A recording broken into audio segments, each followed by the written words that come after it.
Marcos Vinícius Faustini, nome de rei, de monarca, de aristocrata. Rapaz, agora é impossível falar de Rio de Janeiro, falar assim Brasil, mas nós começamos mais modestamente nessa circunscrição regional Rio de Janeiro, sem falar em você. Você se tornou um personagem central, o cara. Que coisa fantástica, rapaz. Isso, como é que você vive esse momento? Não vai dizer que não existe, tá? Porque existe. Guia Afetivo da Periferia, as peças todas, depois secretário do Nova Iguaçu, as invenções, rede de agências, agência de redes para a juventude, as coisas, os planos, as colunas e tal. Fala alguma coisa sobre uma parte disso. Estamos inventando. É uma invenção, uma vontade enorme de fazer parte de uma geração, né? Eu brinco, era impossível vir da periferia, ter tido uma origem popular, com um desejo enorme de ser um artista e não estar pensando a cidade do Rio de Janeiro, não trazer isso nas expressões. Minha questão é a cidade, desde moleque que eu ando essa cidade. Para visitar a família eu tinha que cruzar a cidade, então a cidade não é só um lugar, eu me sinto meio misturado, então isso está muito em mim, então não é um olhar distante de um pensamento para produzir uma ação, é quase uma dinâmica dos afetos, da estrutura, do modo de olhar, das memórias. Não é uma construção de um texto só. Me toma, eu fico tomado, tentado, instigado a pensar a cidade e, sobretudo, pensar do ponto de vista, e aí talvez seja a minha potência e a minha limitação ao mesmo tempo, do ponto de vista da minha trajetória. Um cara de origem popular, que tinha desejo de fazer arte, não tinha condições, teve que ter muita energia para poder, né, por conta da desigualdade, a gente fala muito da desigualdade social, mas o modo de produção cultural no Rio de Janeiro é muito desigual, ao mesmo tempo que ele tem brechas. Então, tive que fazer um esforço enorme, pessoal, de estratégia, de ritmo de trabalho, e ao mesmo tempo isso foi inventando um desejo, uma maneira de pensar, um olhar estético, uma dicção. Eu não vejo como uma escolha profissional ou como uma escolha temática de pesquisa. É uma forma de estar na vida, é uma forma de se expressar. Mas também não é limitado a isso, né? Eu tenho pensado muito sobre comida, lido sobre comida, plantas. Eu tenho outros desejos. Eu estou muito tranquilo porque eu acho que essas coisas todas, a escola de cinema, os docs sobre bate-bolas, funk, as passagens pelo poder público, eu considero que eu dei uma cumprida numa coisa que eu tinha em mim, uma dor.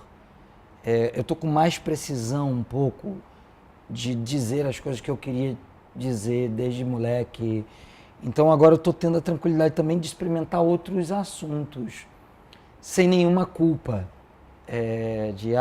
Não me sinto abandonando, mas eu estou... Teve um cavalo de pau, não teve, na sua trajetória, lendo o Guia Afetivo da Periferia, conversando com você, quando você chega à universidade, faz o curso de teatro, até ali parece que com idas e vindas, né, os momentos claudicantes e contraditórios, você de alguma maneira vai caminhando.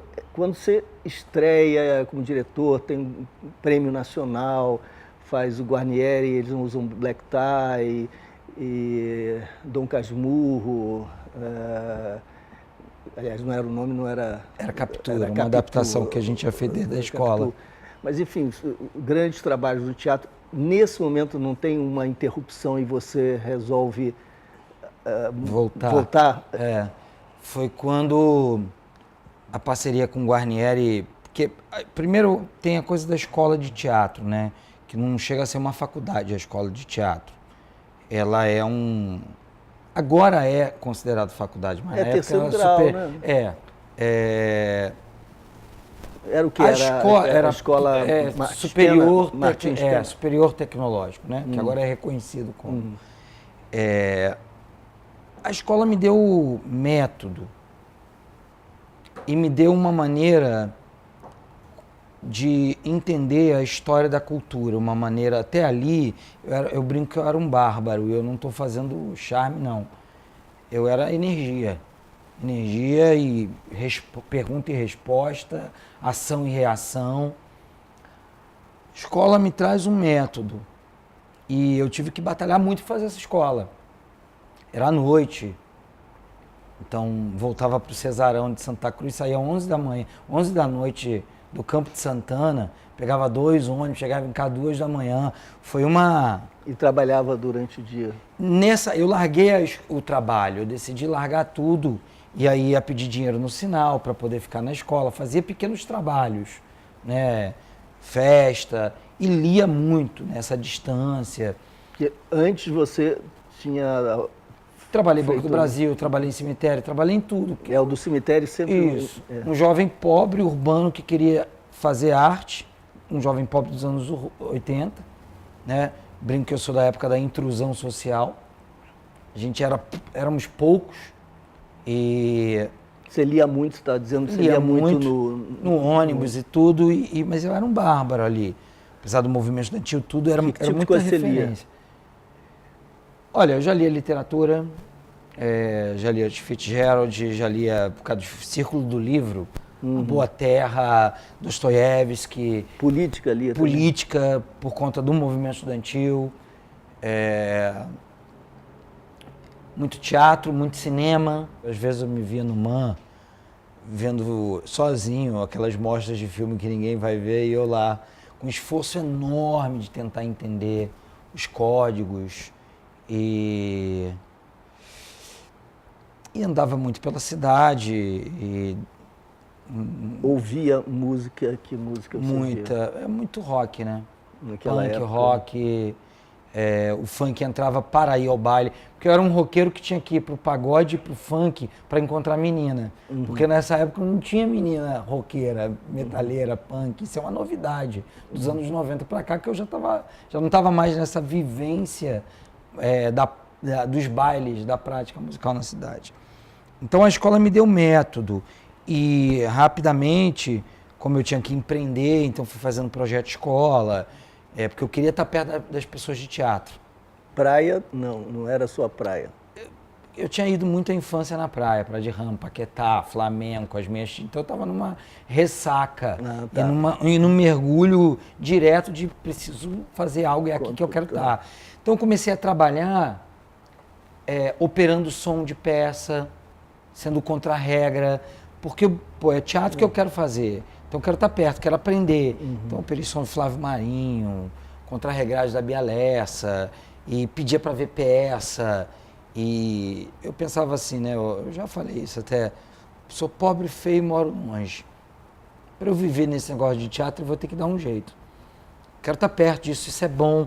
Eu posso me expressar, me instiga, me faz estudar. E eu li uma peça por dia na escola de teatro. Você se impunha isso? Isso, como uma estratégia. Eu vou entender. Para eu poder conversar com os atores, com as pessoas de teatro. Porque eu tinha uma fantasia que agora, depois de anos de análise, eu não tenho mais. Eu achava que ninguém mais improvisava no mundo, só eu. Eu achava que o mundo era coeso, que as pessoas eram coesas. E eu achava que eu estava no erro e de que eu tinha que dar conta de alguma coisa. Quer dizer, essa estratégia, eu percebo e olho assim hoje, né, como uma fantasia. Desde quando você faz análise? Faço análise já há uns 5 anos. Eu não sabia. Uma vez por semana. É a medida. Análise freudiana ou neofreudiana? Ou Lacaniana. Neofreudiana. Eu tenho um lugarzinho ali para organizar a loucura uma vez por semana. Mais do que isso, eu não entro... Aí eu já acho que é viver essa estética demais, sabe? Uma vez por semana ali, é um momento... Isso me ajudou muito a organizar essa energia. Acho que desde moleque eu tinha muita energia. E isso foi uma potência que me botou na rua. Então, o que me gerava muito problema, eu queria ir pra rua, meu pai acho que queria dentro de casa, tomava uma surra, ficava dentro de casa. E muita energia. Então eu fui aprendendo, acho que essa escolha de estar perto da arte me ajudou também, porque me deu forma, me deu precisão estética, organizou essa energia que era solta, né? Bárbara, né? Que vai para tudo quanto é lado. E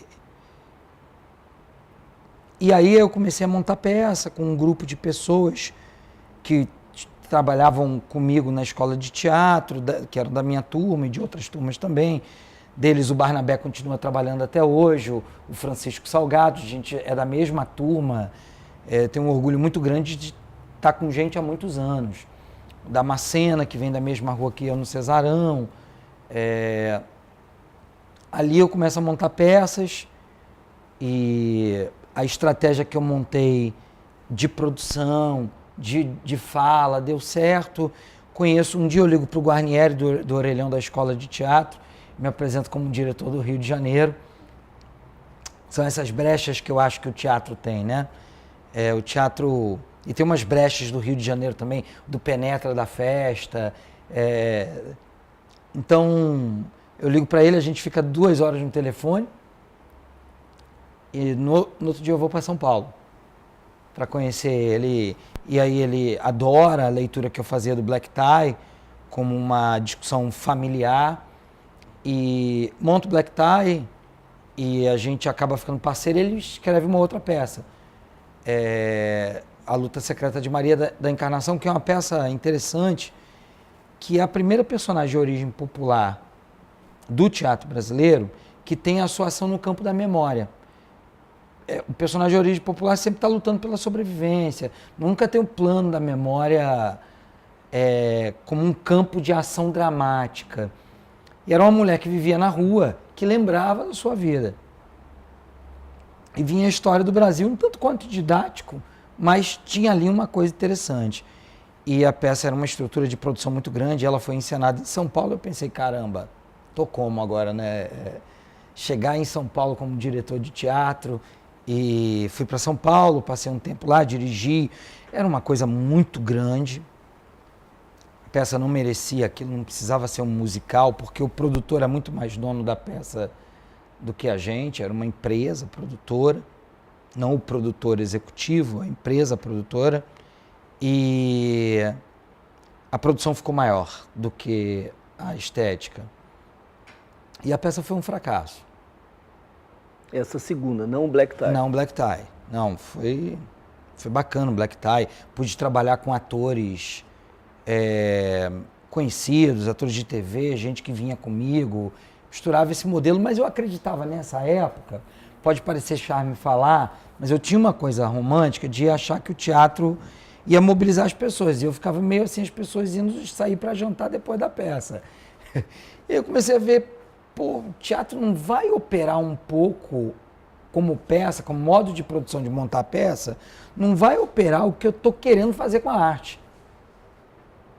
E nesse trânsito, São Paulo, voltar para o Cesarão, vir para o Rio, passei 8 meses assim, começo a perceber que o território, meu território, aí surge essa relação dessa palavra comigo, a ação estética no território, primeiro poderia ser o trabalho do artista. O trabalho do artista não é só representar produtos. Aí eu já pensava, já inventava sistema, eu já acreditava como artista que inventar sistema me ajudava. Eu sempre invento um sisteminha de pensamento para cada trabalho. A escola já tinha me dado isso. Eu tive um professor, 2 professores me ensinaram a pensar na escola de teatro. O Renato Cordeiro Gomes, que é um professor da PUC, inclusive, que tem uma análise sobre João do Rio, sobre a ideia de cidade, muito boa, sobre o Calvino, e ele ajudou a gente a pensar teoricamente. E o Renato Caraí, que era um diretor que pensava a cena, montando a cena. Sérgio Sanz, as professoras de teoria. Eu tive a escola de teatro Martins Pena, ela é muito interessante. Uma escola para pobre, porque ela não é paga. Então acaba que quem não faz curso pago ia para lá, não tinha condições.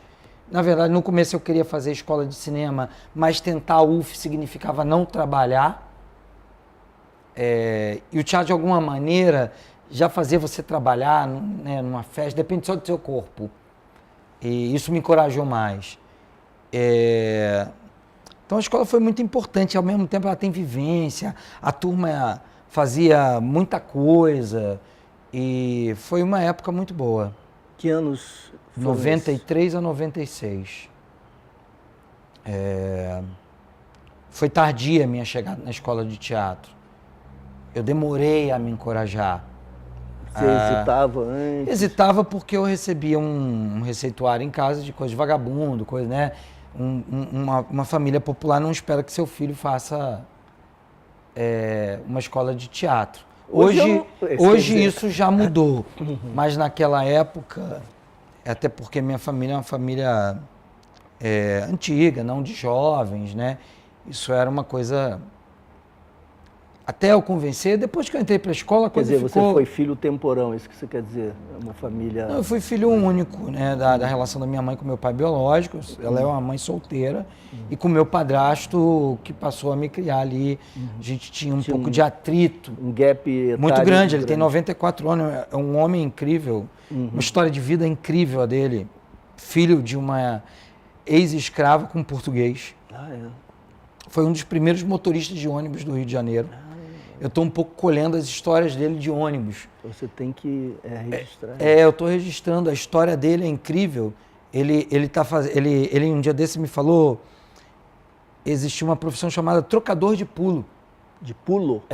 Foi o primeiro tipo de trocador que existia, porque as linhas não eram completas e os passageiros tinham que mudar, e ele fazia essa... baldeação. E eu fui procurar, não existe isso. E foi quando a gente começou a conversar de contar as memórias deles através disso. Ele circula a cidade como eu. Acho que esse gosto de circular a cidade, minha família trouxe. Meu avô, né? Vendia garapa de maracujá no Jacarezinho. Meu tio, amendoim na Praça Sans Pena. Essa família numerosa de paraibanos, da minha mãe, que se espalhou pelas favelas. Então, eu pensando do porquê que a cidade veio, além de morar longe, ter que cruzar a cidade para acessar um repertório que era o teatro, ou os punks no Meyer, ir lá para se envolver com essa galera, porque eu ia atrás. Onde é? Onde é que estão as pessoas? Quem é? Eu tinha uma vontade enorme. E dá-lhe ônibus, dá-lhe... Agora, um dia desse eu estava pensando também, eu fiz um excelente primeiro grau. Numa escola pública de Caxias, na minha infância, escola estadual Euclides da Cunha. Você não morava no Cesarão na infância? Não, morava em Caxias? Isso. Aí meu padrasto trocou um fusquinho, um revólver que ele tinha por uma casinha no Cesarão. Aí a gente foi para lá, que ele era segurança também. Ele tem idade para ser seu avô, estava pensando aqui, ser ele filho do avô, interessante. E aí, a escola Euclides da Cunha, a gente tinha umas professoras lá comunistas. Elas botavam a gente em roda para discutir, escola pública, né? E eu também vivi a coisa do Brizola, e foi muito importante a camisa do Brizola. Com a camisa da escola pública, você entrava em qualquer ônibus. Isso gera mobilidade. Hoje em dia, o Rio Card, que você só pode ir no metrô que é perto da tua escola e sai na tua casa, senão não aceita, né? É um crime. Educação não se faz só na escola, é na cidade. Então essa camisa da época do Brizola, da lei, era o passaporte para poder pensar a cidade como lugar de criação.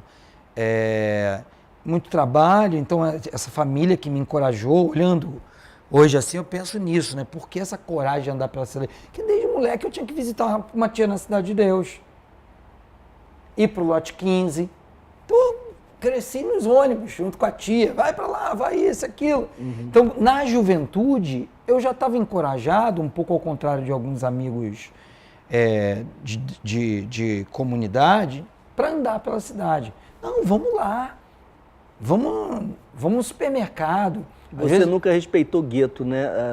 Isso é muito interessante, isso, até hoje, nunca, né? Sua cabeça, nunca. Coisa legal. Eu acho que ela é moldada por essa... mas eu tinha muito ódio, né? Muita energia, era bárbara, assim, porque eu sabia que eu podia mais, mas eu não tinha os instrumentos, me sentia reprimido pelas questões sociais, pelas questões emocionais de família. Então eu tive que fazer uma força muito grande para poder romper algumas coisas, uma força física, inclusive. Não foi na coisa de vou me concentrar para achar um equilíbrio, para achar uma saída. Foi no tranco. E encontrando muitos parceiros pela cidade. Dos amigos do rock, olhando assim também, eu sempre fui colecionando parceiros que foram sendo pessoas muito importantes. Dos mestres que eu fui encontrando, das parcerias e de parceiros de juventude também. E também das namoradas, que eu aprendi muito com elas. Namoradas que me apresentaram gêneros musicais, literatura. Então isso foi muito... Então os seus encontros amorosos eram interclasse? A maioria das namoradas eram de origem popular. A interação com outras classes foi mais depois. Não, porque você falou... pessoas incríveis. Aprendi também literatura. Isso. Pode ser horizontal, claro, pode. também. E com os namorados do movimento estudantil e Campo das Artes. Às vezes eu penso assim, Luiz, por exemplo, eu estava tão concentrado, determinado, que eu dediquei tanta força, tanta energia a esse projeto da invenção desse artista que pensa a cidade, ao mesmo tempo ativista, que tenta criar a partir da subjetividade, né? Um projeto que às vezes eu acho que eu fui tenso em algumas situações. Quando minha filha nasce, que afeta a repetição, né? E filho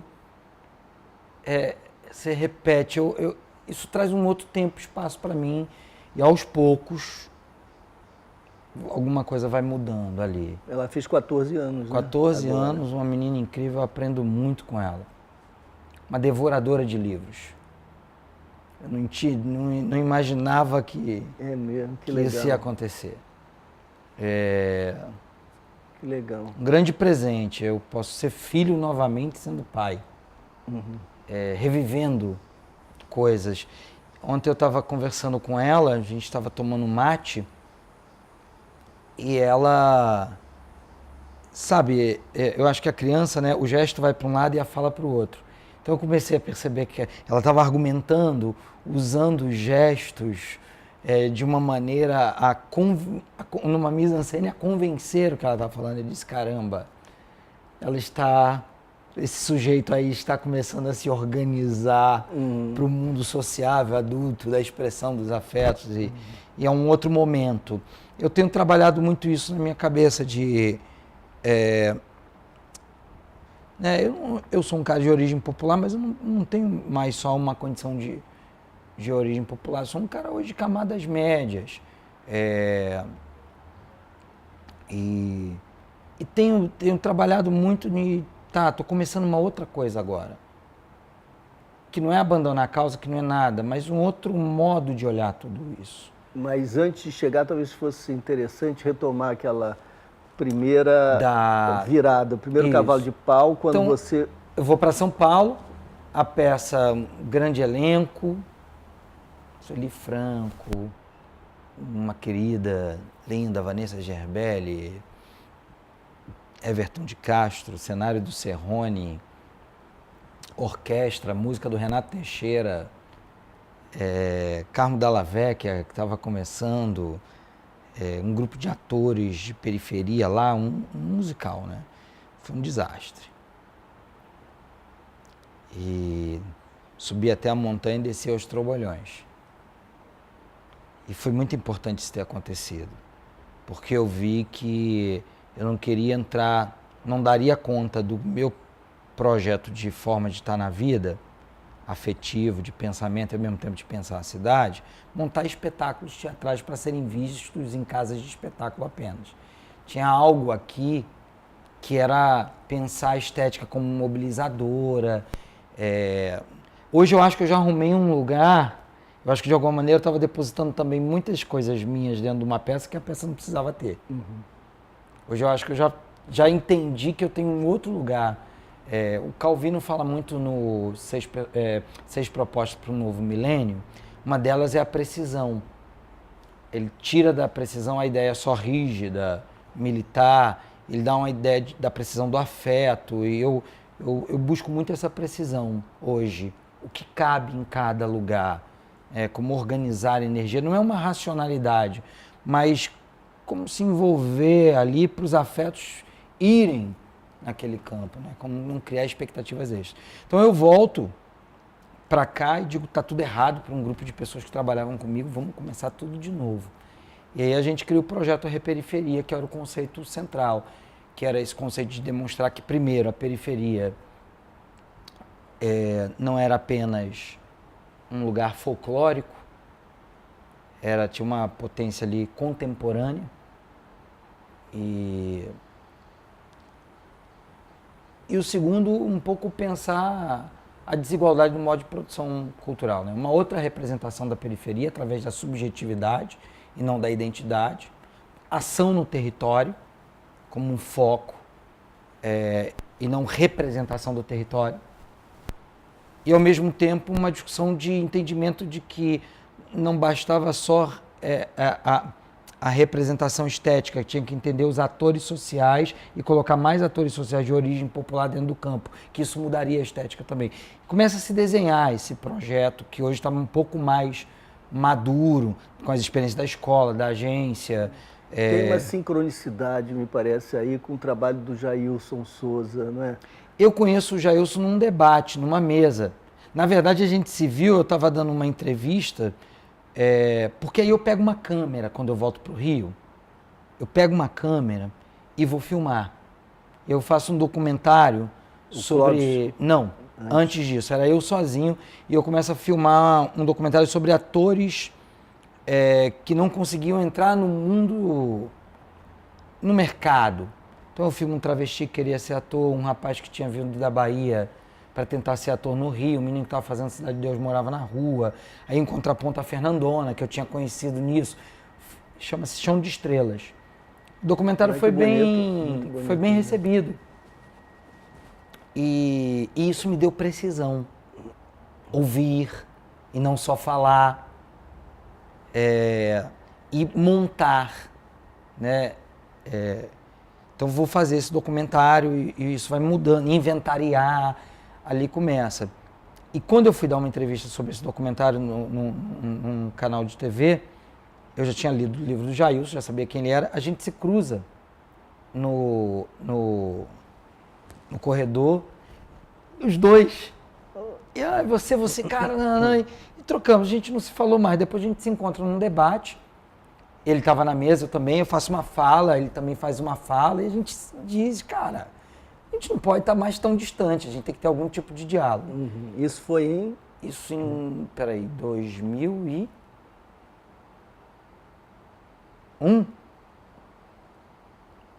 2001, 2002, no máximo.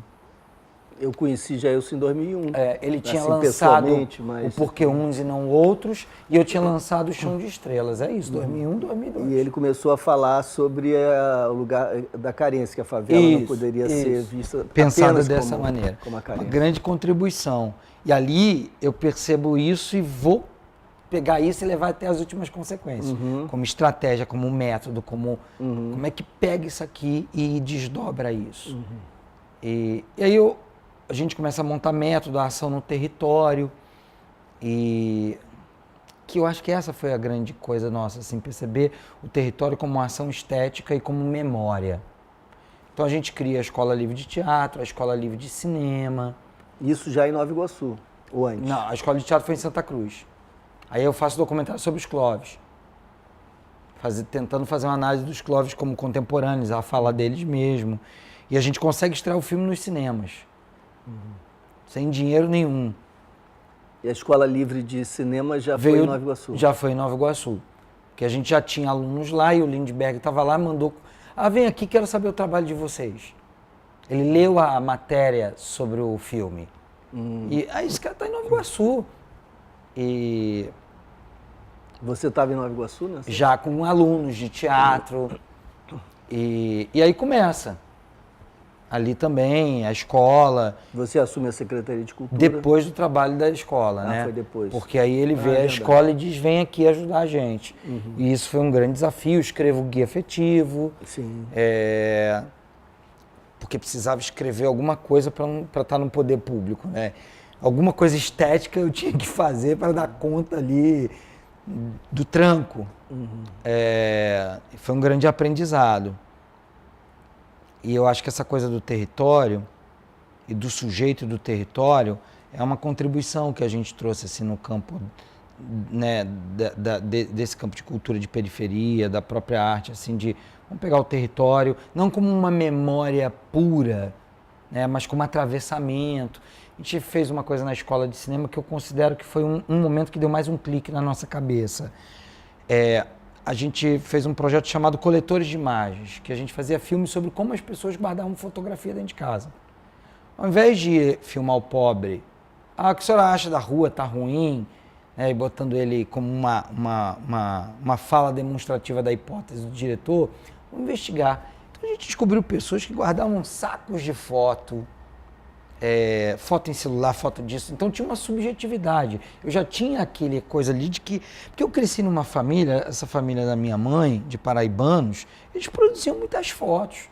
E eu não entendia um pouco essa estrutura de representação dos pobres como seres que só estão ligados à sobrevivência ao mundo do trabalho sem subjetividade, sem fruição. A fruição é só no campo da identidade, da alegria. Não tem fruição subjetiva, pessoal, interpessoal. Só o sofrimento que aparece na dramaturgia como relações interpessoais. Quer dizer, não tem um Hamlet trocador de ônibus. Não tem. E aí e pelo contrário, pensa a beça, né? O cara que anda a cidade inteira, ele vai produzir muito pensamento como o Hamlet o tempo inteiro. E eu queria um pouco, cara, talvez essa seja a minha contribuição. Organizar uma dicção um pouco contemporânea, a cidade como cena. Isso foi, e eu fui vendo como artista também que isso tinha um espaço. E aí uma coisa não tem uma determinação da outra, começam os fluxos, as parcerias. A Elô entra, né? O Écio faz o convite e as coisas começam a se desdobrar. Aí vem a agência, a gente começa a falar em método, aí vem a agência, que as pessoas começam a acreditar na gente, e eu tive muita gente que me ajudou. A cidade foi muito generosa comigo. Né? Ao mesmo tempo eu sei que eu fiz alguns trajetos na cidade 11 da noite porque eu era branco, apesar de morar na periferia. Então eu me livrei de muita dura por ser branco.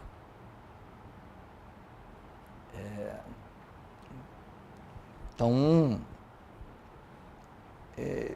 eu me sinto grato, não endividado, mas grato à cidade. Teve batalha, teve estratégia, teve altos e baixos e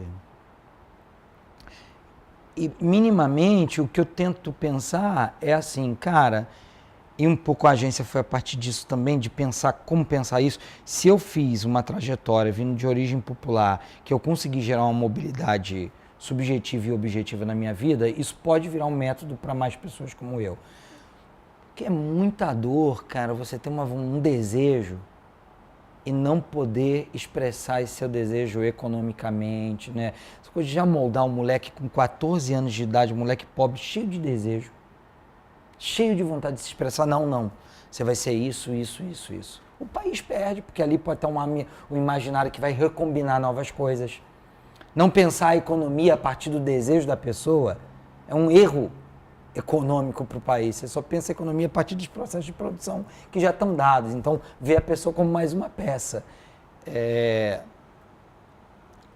A agência de redes para a juventude, então, eu sei que você está já tematizando a agência. Então, o agência, ele tenta considerar, ele é uma tentativa também de ver, produzir uma mudança na relação dos trabalhos com jovem de favela, esse jovem ser pensado como um criador e não só como um aluno, porque foi um pouco isso que aconteceu com a gente, nos grupos sociais que a gente frequentou, a gente não foi aluno, não fui aluno dos punks, não fui aluno no movimento estudantil, não fui aluno, e o que foi me empoderando foi que eu fui entrando como um criador ali, então como organizar isso? E contribuir para uma fala de desconstrução da ideia desse jovem ou como um perigo para a cidade ou como alguém que a gente tem que levar tudo mastigado para ele. Considerar subjetividade e de direito, de começar a vida experimentando. Quando eu pensava no que você estava fazendo, já antes teoricamente ou analisando a situação brasileira de outras sociedades, eu supunha outras possibilidades, eventualmente identificava numa outra dinâmica social outras possibilidades que eu chamava mais estético, imaginativas do que propriamente educativo, formadores para o mercado de trabalho ou adaptativas, etc. Enfim, os modelos tradicionais, categorias tradicionais não funcionavam mais suficientemente ou davam conta de um mundo previsível, que de fato existia, se reproduzia, mas me parecia esgotado, exaurido e sem promessas, sem possibilidade de desdobramento. E eu escrevi no início dos anos 90 um artiguinho chamado O Herói Serial, sobre um novo tipo de movimento social, Mágico de Oz, descrevendo aqui uns trabalhos que o Viva Rio tinha começado a fazer, um certo tipo de intervenção que o Betinho fazia, escrevi sobre a campanha da fome que o Rubem fazia. Era uma experimentação interessante que pagava seu preço, tinha seus custos, etc.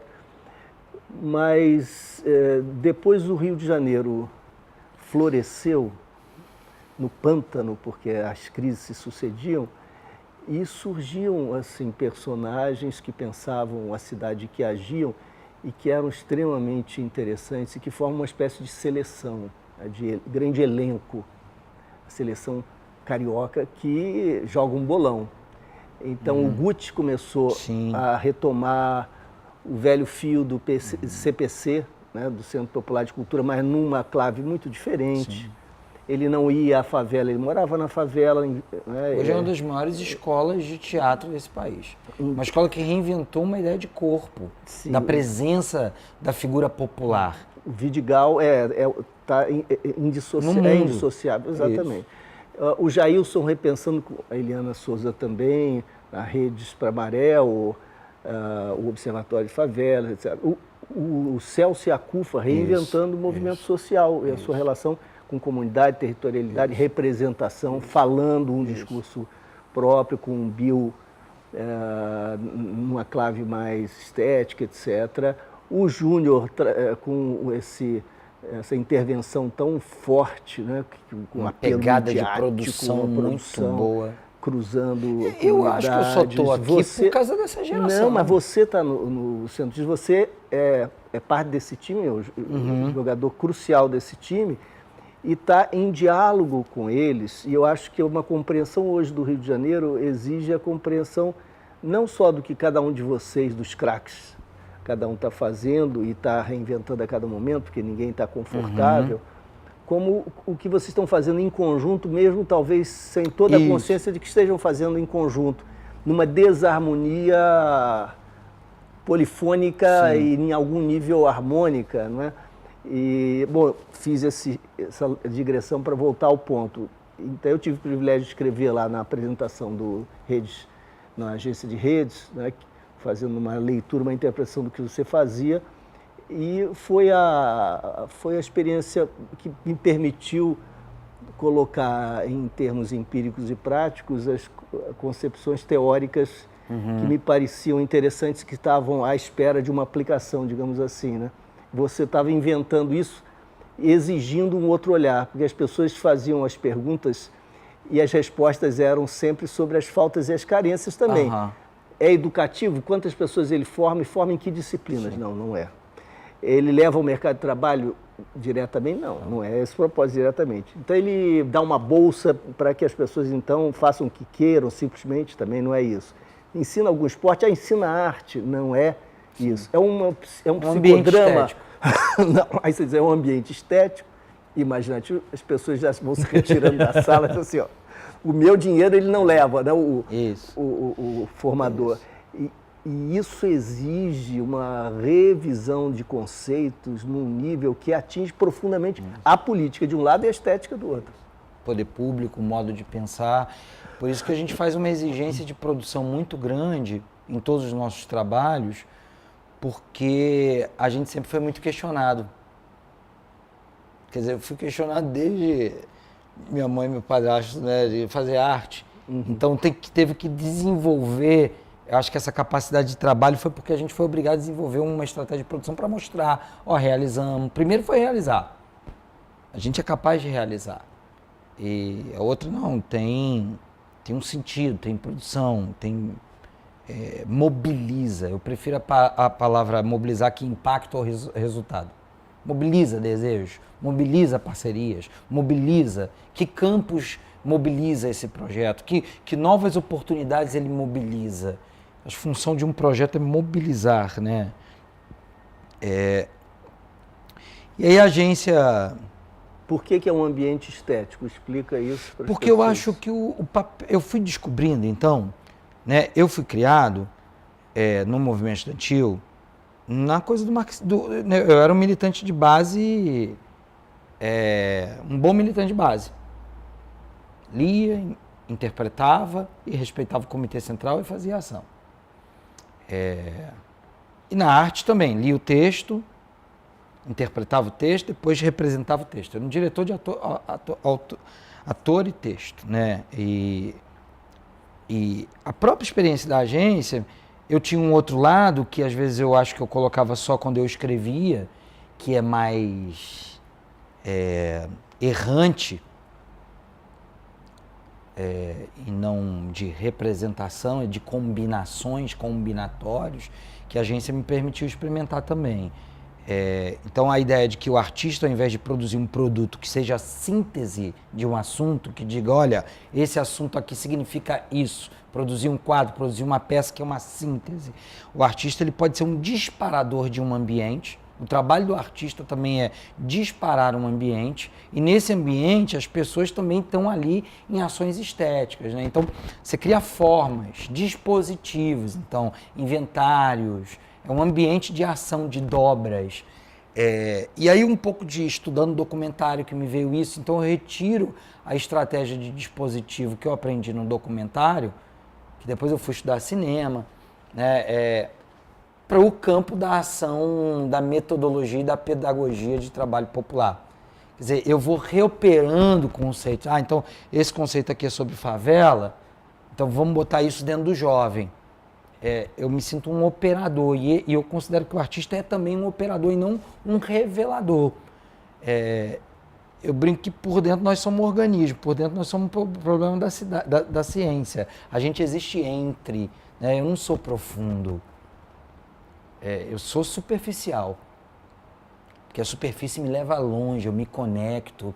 A Alice, quando está caindo no buraco, ela cai sozinha, ela só encontra a gente de novo quando ela está caminhando na superfície. Então, um ambiente de conexões, de ação, de dobra, com propostas estéticas o tempo inteiro que disparam o sujeito em ação.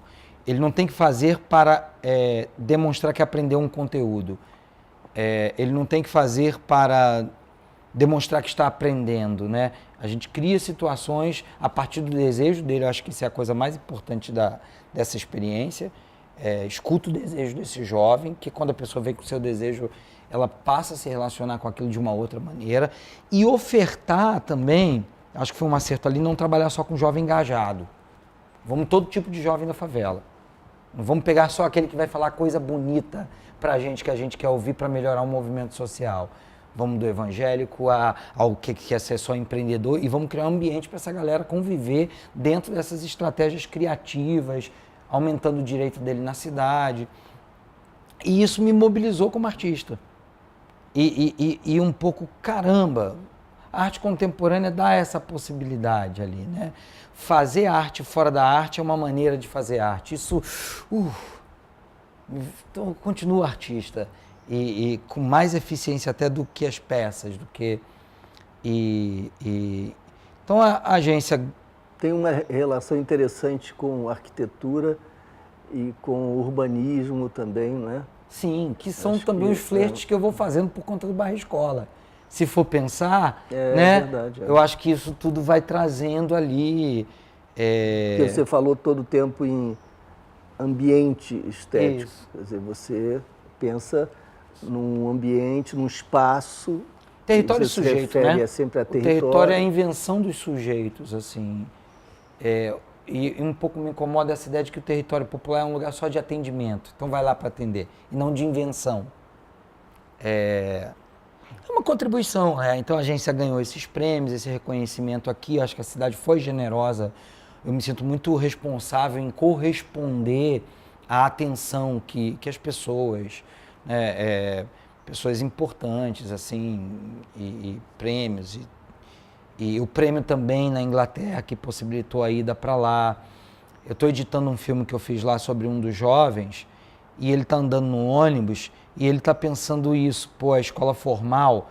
E a gente não tinha conversado nada, mas a fala dele, pô, a escola formal quer que eu seja isso, isso, isso. Eu quero um outro ambiente onde eu possa experimentar isso, isso, isso, caramba. Porque quando a economia não aposta no desejo da pessoa, ela não desenvolve nem essa pessoa, o direito dela de ser plena, nem uma inovação na própria economia do país. Quer dizer, o prejuízo é geral, né? Você não limita a sua vida do sujeito para facilitar a economia, porque a economia também perde. Você não está apostando, não vem inovação, não vem um novo olhar, você não aposta no desejo. E não é só trocar um valor pelo outro, não é uma crença política por outra, é mudar hábitos mentais. Sim. O que está em jogo é mudar as categorias com as quais se pensa o modo, o método de pensar, não é? Então isso tem muitas e muitas consequências. Tem uma coisa importante também, que é assim, né? Essa minha trajetória aí, junto com os meus parceiros, assim, eu fui conhecendo muita gente na cidade, né, os mestres, e ter a possibilidade de, por exemplo, Luiz Eduardo. As primeiras conversas nossas, eu ficava, Luiz Eduardo. E na agência também vamos fazer esse jovem conhecer um mestre. Vamos fazer ele ter a coragem de ligar para um Guarnieri. Vamos criar essa cara de pau. São as brechas, né? Você pode ir conectando. Nós chamamos no site, né, depois de junho, temporada de frestas. Eu vi o ícone, achei muito bom. Então, o home theater se instala justamente aí, né? Isso. Aí é a minha volta ao teatro, que eu passo um tempo sem fazer teatro, um pouco até crítico. Teatro não dá conta do mundo, é uma arte do século XIX. Comecei a falar umas besteiras até para construir em mim uma ruptura justificável. Mas o teatro foi minha casa. Eu aprendi a pensar. A aula de história do teatro me deu uma ideia de história do mundo. Eu devo ao teatro. Eu gosto de teatro, eu gosto de ensaio. Então eu volto a fazer teatro misturando com o território, onde não é só o artista que está no palco, que é o centro.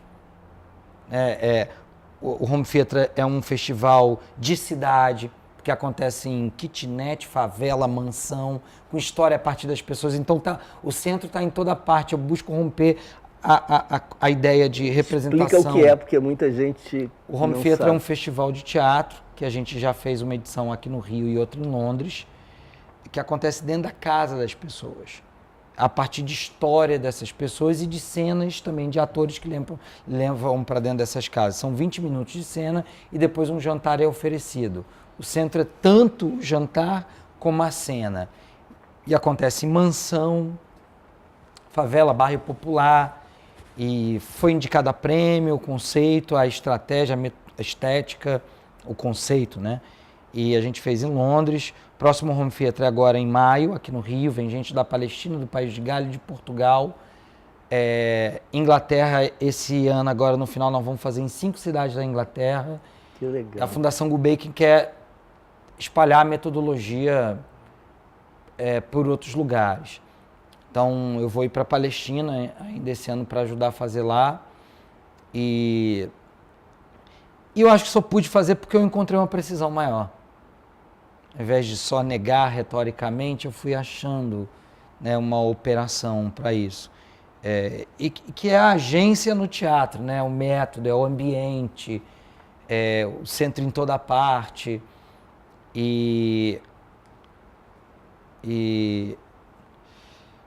Então eu sou muito grato a isso tudo e quero corresponder. A cidade, na coluna eu venho me dedicando a isso, a gente estava falando sobre a coluna, a como tentar partilhar, né, essa experiência sensível da cidade que eu pude ter com outros. Às vezes apontando questões de desigualdade, que eu acho que é uma coisa que a minha geração pode contribuir, diminuir a desigualdade para radicalizar a democracia. Acho que isso seria um grande avanço. O lugar dos pobres, a violência, né, tudo isso que você já deu todos os rastros para a gente continuar seguindo, desdobrando. E as colunas? As colunas. E ali eu estou fazendo também um projetinho estético, né? Uma vez por mês é uma ficção sobre a cidade. A coluna do Globo. A coluna do Globo. E as outras são pensamentos sobre cidade, cultura, arte. Muito interessante também isso, porque eu fiz alguns projetinhos bobos e românticos quando era moleque, rabiscando papel na minha cama no Cesarão, né? Então eu dizia assim, bom, até os 30 eu vou fazer teatro. Depois dos 30 aos 40 eu vou fazer filme. Sabe? E eu botava por último assim, aos 50, 60 eu vou escrever só. E é bacana isso estar chegando num outro momento e essa possibilidade. E vamos estrear um programa de rádio agora, na Beat FM, agora em fevereiro, que é uma das rádios mais populares do Rio. Um programa que vai ser toda segunda, meia-noite, proibidão. O que está escondido a gente mostra. Vou mostrar um Rio que está escondido. Estou com vontade... Um programa que é de 1 hora? De 1 hora. Uma farra. Gente discutindo isso, aquilo, intelectual, banda, gente... Estou com uma vontade enorme, você ia dizer alguma coisa? Não. Aí, agora também, vamos conseguir, eu estou feliz por isso, da agência vai conseguir chegar a Santa Cruz, ao Cesarão, e vamos consolidar essa geração da agência, alguns projetos dos jovens, finalizar esse ciclo da agência para repensar junto com quem participou o que ela vai ser. Considero que esse ano de 2014 é um momento de vamos consolidar, vamos dar conta disso aqui. E quantos jovens estão envolvidos no projeto? Olha, nessa nova fase, nós vamos ter quase 1000 jovens envolvidos. Isso vai ser um desafio logístico. Mas eu gosto dessa perspectiva que é logística sem perder o sensível. Né? Como você desdobra para estar em muitos lugares, ter capilaridade, mas ao mesmo tempo como manter um núcleo duro. Eu achei isso um problema estético interessante. Como manter um núcleo duro de experiência sensível em cada um. Gosto de desdobrar sobre isso, gosto de treinamento, gosto de pensar. E a TV também tem um projeto para a TV? Não? Esse está patinando. Esse TV é uma coisa para quem tem muito dinheiro, não dá para ter tanto improviso. Então, a coluna também eu penso ela como um lugar de apontamento das questões de desigualdade, remoção, né, e prisão de jovem. Acho que tem que ter uma fala ali. Alguém tem que fazer o trabalho sujo. Alguém tem que falar essas coisas, né? E mesmo sendo um caderno de cultura ali, eu acho que é cultural, sobretudo. Eu estou assim, muito honrado com isso tudo, mas não é um honrado de acabei.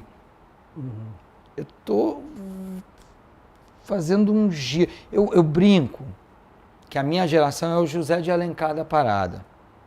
Nós estamos botando as bases. A geração que vem agora é o Machado de Assis. Os malucos vão fazer o Memórias Póstumas e vão botar de cabeça para baixo. A minha geração cria as bases de um realismo. E eu me sinto muito mais um realizador do que um pensador. Em alguns lugares, você é um pensador, eu sou um realizador. E um realizador que teve que pensar para forjar a sua realização. Para pensar né, a sua expressão estética, isso não tinha como vir da periferia e não pensar sobre realizar, sobre as expressões estéticas. Mas as suas ações são sempre conceituais também. Elas são indissociáveis do pensamento. Porque eu penso o conceito como uma maneira que dispara, né? Sim, pois é. E não há nada mais sincronizado, sintonizado e sincronizado com, eu acho, o pensamento contemporâneo de ponta, sim, do que justamente problematizar essa dualidade, essa distinção, pensamento e ação. Nós estamos falando, sim, de realizações, né? E por, sim, isso, inclusive, a arquitetura, o urbanismo são modalidades tão interessantes de escrita sobre do social, né? E da natureza e desse mundo meio pós-antropocêntrico que se desenha aí no horizonte como catástrofe ou adiamento, da catástrofe. Eu não vou falar redenção. Teve uma coisa que aconteceu, assim, que eu gosto, assim, eu continuo curioso. Ou seja, pensativo, disposto a pensar. Ali, tem um filme, tem, sabe, procura um vídeo tal, vai atrás disso, vai atrás daquilo, vai conhecer uma pessoa em tal lugar, vai ver um negócio. Eu continuo com essa curiosidade. Cheio de vida para... uma das minhas grandes questões é não me tornar uma coisa média, confortável. Já é um meio... Não é que tem que ser extraordinário, mas manter... isso, eu sinto isso também. Isso é muito natural, espontâneo, né? Se eu descubro, alguém me diz que há alguma coisa interessante, sim, que eu desconheço, que é relevante para mim, que pode mudar eventualmente minha convicção qualquer a respeito disso, aquilo, sim, eu não sossego enquanto não achar. É uma coisa que me deixa, assim, excitadíssimo com Por que será, hein? Que isso... eu acho que pensar é estar disposto a abrir-se para essa vertigem, para a dúvida. Eu valorizo muito a dúvida e a possibilidade de recolocar-se em dúvida sempre. Quando as coisas parecem explicadas e apaziguadas, começa a te dar a sensação de que já é tempo de criar um problema, né? Novo, né? Agora eu me sinto muito responsável, mas não endividado. A responsabilidade no sentido de que me deixa pleno, né? É de contribuir para que essa experiência dessa trajetória minha e de outras pessoas possa servir, não de exemplo, né, mas de dar pistas para contribuir com a diminuição da desigualdade. Eu acho que a desigualdade é plástica. Quando você resolve um saneamento, a desigualdade se apresenta de outra maneira. Ela vai mudando. Então, para combater a desigualdade é uma ação permanente. Então, não é porque uma experiência deu certo de um projeto social que resolveu. Então, eu me sinto muito... Eu quero contribuir, né, em radicalizar a democracia, mais pessoas podendo tomar decisões dentro do país, dentro da cidade, e diminuir a desigualdade. Eu quero estar a serviço disso. Não estou dizendo isso como um projeto político, mas como cidadão, numa conversa, num projeto disso, não. Como é que contribui? Isso é uma questão. Quando dá para juntar o prazer estético e também essa dimensão política, eu fico muito feliz, eu procuro isso. Eu não me vejo fazendo de uma outra maneira também. Agora, deixa eu... Fala. Existe aí uma confluência porque esse é o nó, né? O problema não é porque há outros, mas certamente é um dos grandes problemas. Esse nó, esse encontro da institucionalidade com suas rotinas, com a previsibilidade, estabilidade e segurança no sentido mesmo da reprodução de um certo status quo, qualquer que seja, com os poderes investidos aí também arriscando-se a se conformar em alguma coisa maior, um Leviatã, assim, com todos os riscos, né? E, por outro lado, alguns valores que nós prezamos e essa nossa disposição para pensar e com mais radicalidade, rasgando as superfícies, porque nós estamos recompondo sempre superfície e tal. Como ser absolutamente radical, que eu acho que é o nosso destino, eu me vejo assim, radical, eu te vejo como radical no sentido próprio da palavra. A experiência do desejo. E de ser fiel à raiz no sentido sempre de buscar o mais ousado e aquilo que esteja nos desafiando, etc. Né? O desejo trazendo sempre... E, por outro lado, essa disposição, então, também transgressora, que não tem forma, mas se forma e se reforma, se reinventa, etc. Porque é dinâmica. E, por outro lado, a institucionalidade, que é o continente que circunscreve, que limita, etc.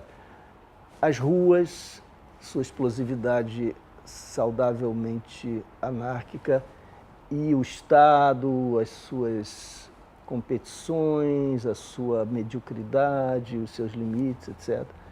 Então, a potência vulcânica e essa energia disparada que vai se precipitando e, de outro lado, eleições à frente, à vista, com o seu rosário de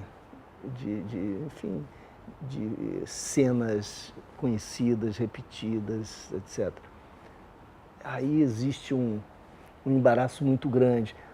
E eu me sinto muito identificado com você, porque você pensa demais com os pés na terra, olhando o que é possível, o que se ganha, o que se perde para o maior número, como se reduz a desigualdade, ainda que de forma muito tímida, mas da forma possível, como não se perdem avanços importantes, como tornar isso consistente. E, por outro lado, você está aberto para a pulsação da rua, do movimento, da dinâmica explosiva, criativa. E esses engates, ainda que teoricamente possam ser objeto de uma reflexão mais ou menos classificatória, aqui vamos jogar esse jogo de cartas, porque é o possível, e ali vamos nos lançar no abismo, porque é disso que se trata. Teoricamente são possíveis arranjos, mas na prática é muito difícil você construir afetivamente alguma unidade, alguma coesão interna, psicológica, subjetiva, e construir coletivamente engates em que você não esteja atraindo ou o mínimo realismo, que é a nossa forma de comprometermos-nos com transformações reais e possíveis, com sonhos, delírios, fantasias que são fonte de energia da qual nós não podemos abrir mão. Né? Você entende a problemática? Eu entendo. Eu acho que a gente tem que ser humilde diante dessa situação, né? Nós não vamos dar conta, nós não vamos...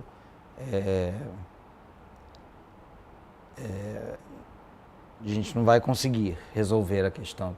Tem questões que não vão ser resolvidas. Eu acho que tem que estar na sinceridade nesses lugares discutindo isso. Que eu acho que foi uma coisa que as reflexões que você fez sobre junho, elas eram muito sinceras. O que é a sinceridade? É estar presente. Não é verdade que se trata, né? A pessoa está realmente presente ali, está sincera, ela está com seus canais abertos. Eu acho que você fez uma reflexão sincera, dura e precisa, sabe?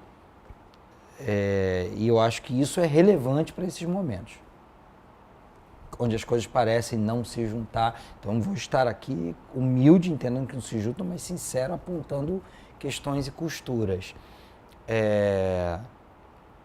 Agora eu estou otimista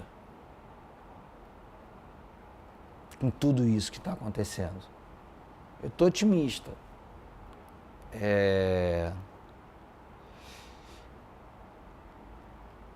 Porque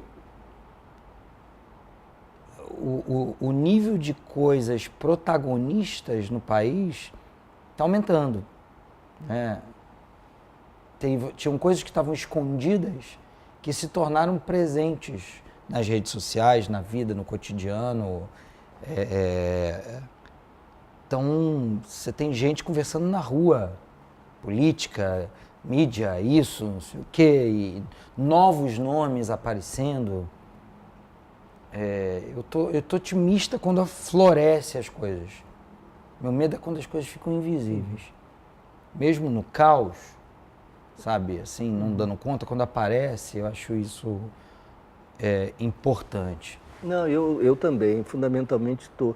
Eu só acho que a institucionalidade está muito distante e muito pouco receptiva, de fato, Sim. apesar dos discursos. E que isso é lamentável e vai gerar alguns problemas muito sérios. Os canais possíveis de expressão disso tudo não estão se multiplicando para abrigar essas vozes e potencialidades, né?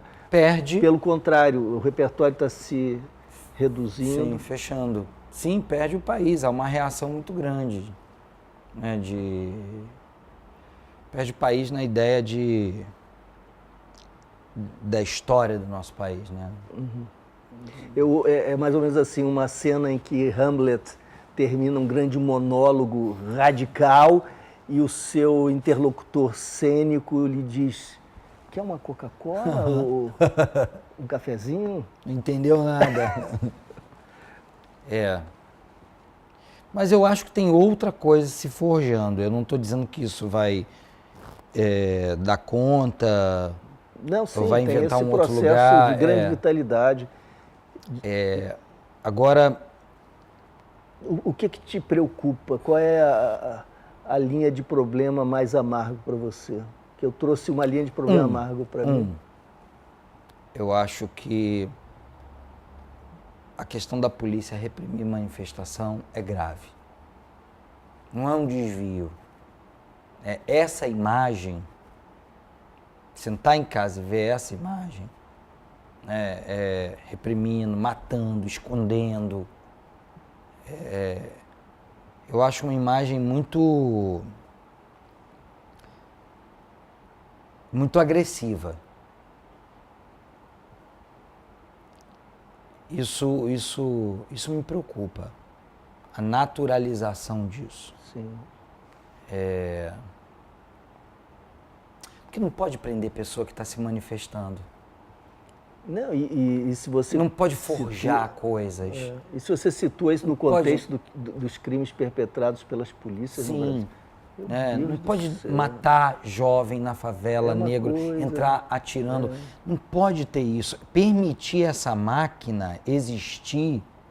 Quer dizer, a gente não ser capaz de ter forças, de ter parado essa máquina ainda. Exato. É uma coisa que me dói no coração. Me parece assim, nós estamos fazendo floreio. O Lula, quando disse lá na sua posse do primeiro mandato que ia fazer o possível para reduzir as desigualdades, etc., eu acho que se ele tivesse, e ele de fato fez isso, né, contribuiu de forma importante por isso, se ele tivesse dito: nós vamos parar essa máquina de morte, de tortura, de aviltamento, para beneficiar até os profissionais das polícias que são vítimas também desses trituradores humanos. Mas nós vamos parar isso. Claro, não pararia completamente, mas isso politicamente ia impor um freio, uma freada de arrumação, tornando isso tema central da agenda democrática. Eu estou entrando demais porque... Não é isso, porque bandeira... assim, tem uma coisa, né? Civilização e barbárie. Tem todo um discurso de que o Brasil está caminhando no progresso para uma ideia de grande civilização. A barbárie não é quando não tem a civilização, quando não temos civilização, nós somos bárbaros. A barbárie é quando tem civilização, quando tem código, quando tem Estado e ele não é respeitado.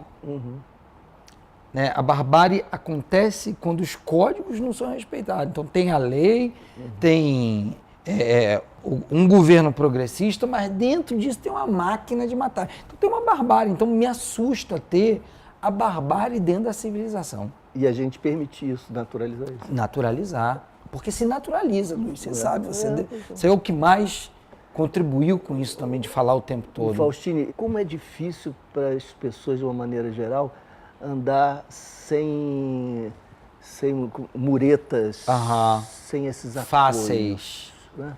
Você sabe que eu virei um cético, não relativamente ao trabalho coletivo, eu adoro trabalhar em coletividade. Aliás, é indispensável. Os coletivos precisam ser provisórios, para começar. Porque as tem que ter organizações... início, meio e fim. Ele não pode ser uma experiência para a vida. Mesmo que você refunde ele o tempo todo, é como um casamento. Vamos refundar, eles têm que ter a medida do vai acabar.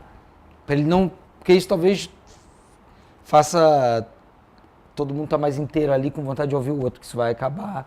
Então, acho que o coletivo tem que ser provisório. Que as disputas, os narcisismos, a convivência, grupo de teatro medíocres de poder, meu Deus do céu. E eu acho que tem que ter curiosidade pelo outro. De entender o que o outro está falando. E uma palavra de gostar. horrorosa, amor, né? A palavra horrorosa no sentido que ela está tão desgastada. E eu acho que a gente precisa ter muita segurança, inclusive ter reconhecimento intelectual para ousar a simplicidade desse tipo de recurso discursivo, né? Mas estar com o outro com prazer, né? Gostar do outro, de ouvir o outro. E estar com ele com prazer não significa que você vai concordar na sua totalidade. Não, claro. Mas há uma ideia de que você só está com prazer em algo que te completa. É uma ideia que essa sociedade vende. E você não está completo ali, te ilude nisso. E aí você cobra de relações que nunca vão ser completas, está completa, aí vem essa crise, a cisânia de briga, de... Sindicatos, igrejas, famílias, associações, universidades. Tem uma coisa também que eu penso assim, né? Sociedade civil no Rio de Janeiro ela é muito importante. Porque há um discurso de que a sociedade civil organizada no Rio de Janeiro, ela é frágil, ela é isso, mas ela contribuiu nos últimos anos com muita coisa, né? Em relação aos UPPs, por exemplo, a sociedade civil produziu muito conhecimento para o governo. Está errado, se posicionou, ao mesmo tempo colaborou em coisas de questões sociais, foi lá, dialogou, e o governo não ouviu.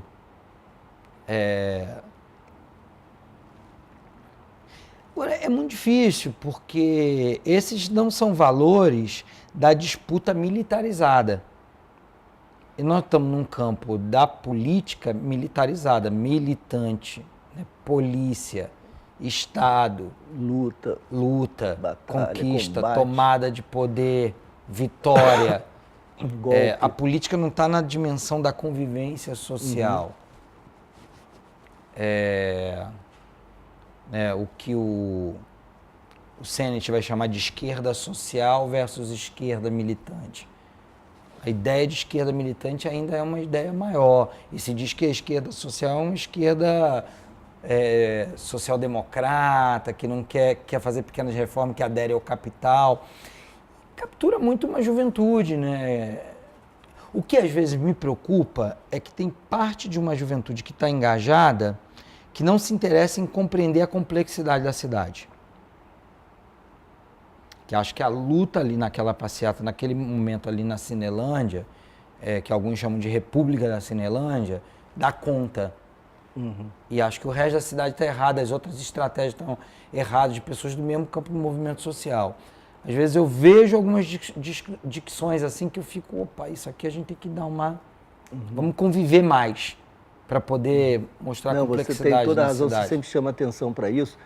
E esse é um olhar muito, nós diríamos, antropológico, nesse sentido de que é importante ouvir antes de julgar ou de classificar, supondo-se que não se conhece, né? E recusando essas categorias que, em geral, são categorias classificatórias e de acusação e hierarquização, né? De alguém que organiza a cidade, o poder, ou a sociedade, o poder e o conhecimento.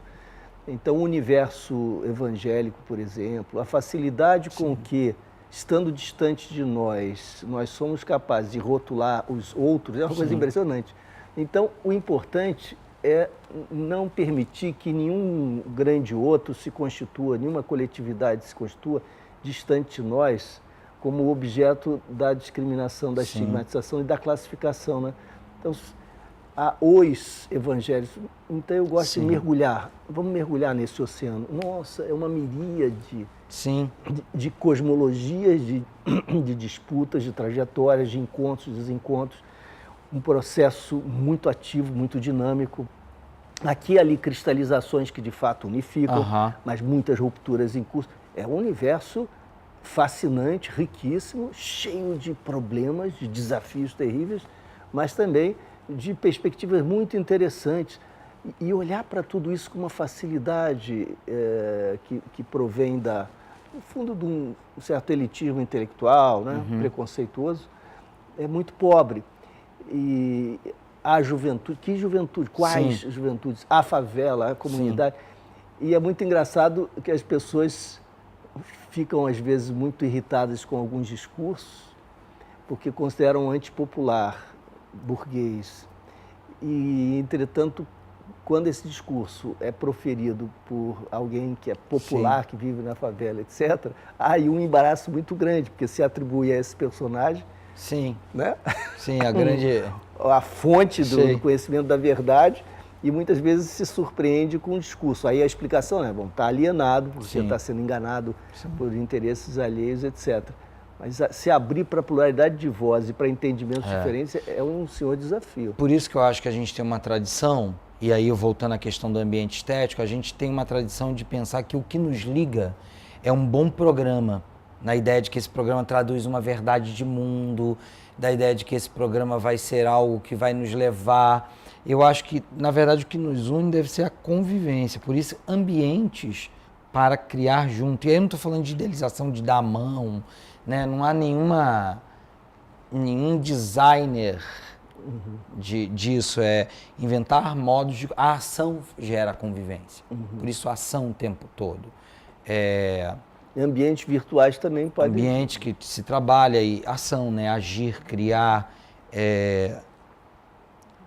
Porque eu acho que tão importante para o mundo político, e aí não estou falando só de partido, né? Para a ideia política do sujeito em relação à sua polis, é a ideia do outro, mais do que o programa. Porque o programa, às vezes... ele é uma concessão de muita coisa que a gente fez. E criar ambientes para conviver, para tomar decisões juntas, é muito importante. Principalmente num país tão grande, em cidades tão grandes, cada vez mais complexas. O programa ele é uma peça publicitária. Ele não é o manifesto não é mais só a síntese do que a gente pensou. Ele já é uma ferramenta, uma categoria, um conceito que se presta a muitas outras coisas do objeto da própria linguagem apenas.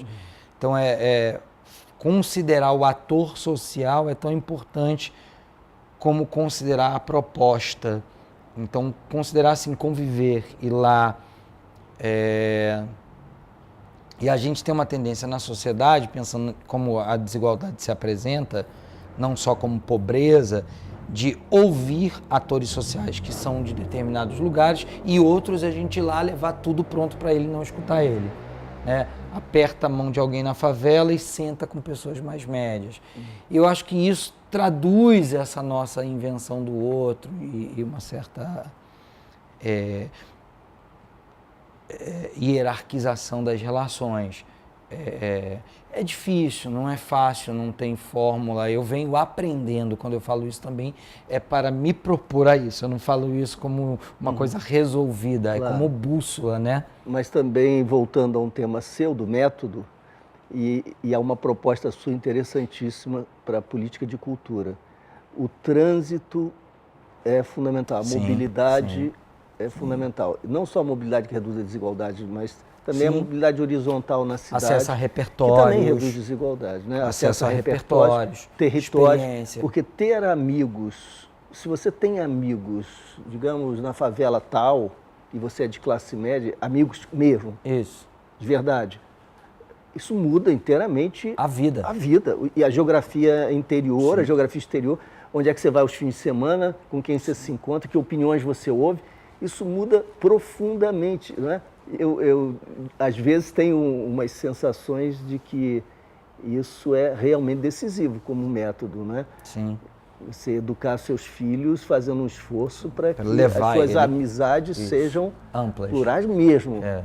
frequente esses espaços todos mesmo, isso muda a cabeça. E aí não jogar o afeto, não, o afeto ele tem que estar ligado à curiosidade pelo outro, né? E não na identificação total com o outro. Você não pode conviver só com quem você se identifica completamente. É espelho narcísico, né? Você tem que ter interesse pelo outro.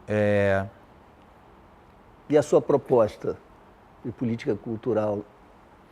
Não, eu acho que aquela desenvolvendo a ideia de que o centro não está só no fenômeno, na representação, no discurso, né, nos instrumentos discursivos que se colocam como elementos de verdade.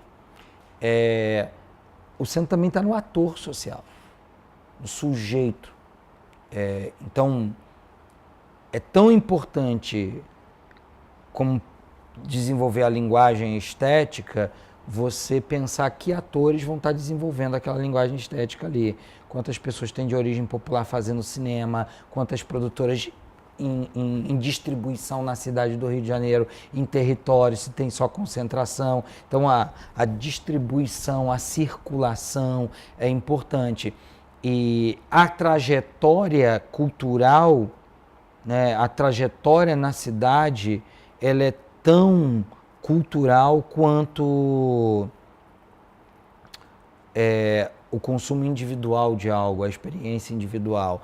Então é preciso, a gente falava muito em cultura não é evento, não basta só apoiar o produto, e a gente dava como resposta na minha geração, tem que apoiar processos. A agência é um tipo de processo, e não só evento, não só produto. Eu acho que agora existe um outro elemento, tem que apoiar trajetórias.